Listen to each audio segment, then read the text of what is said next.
I came up here to talk about security, but Senator Ruane has sent me off on another track. She's 100% correct. We have let communities down in areas.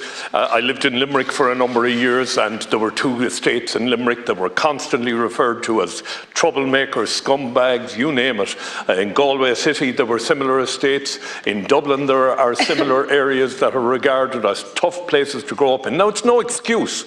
People come out of tough areas and some of them excel, but being honest about it, we are living in a world where your address matters, and it is extremely difficult for some people to break out of it. It's been 23 years of my life teaching, and some of the kids that I taught were excellent, top quality kids, but they found it difficult to get work because of their address. I remember 2 girls I taught in Limerick studying in the college at 9:30 at night, and I asked them why they were there, and they said they had nowhere else to study. They couldn't bring their books home because they would be ridiculed by those living around them.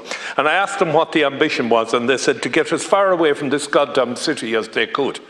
Now, we can call for the Garda Commissioner's head and the Minister's head, and from my perspective that's just nonsense. Absolute nonsense. What's that going to solve? It's great politics outside, lovely on the media, so-and-so called for the Commissioner's head or whatever. The truth is, we have let communities down, and we have let the security services down as well.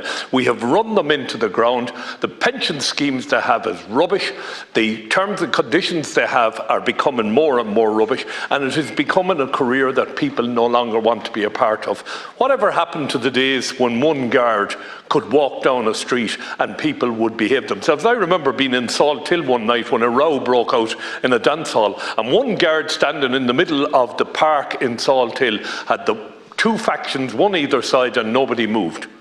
And that was when we had respect for guards. But you can't get respect for guards if you don't have respect for the citizens that are being policed by them. So I want us to get away from this nonsense about firing ministers and firing the Commissioner. They're there doing a job, look, just like the rest of us. Maybe go back 25 or 30 years and start to resource the areas and the police force correctly. Thank you.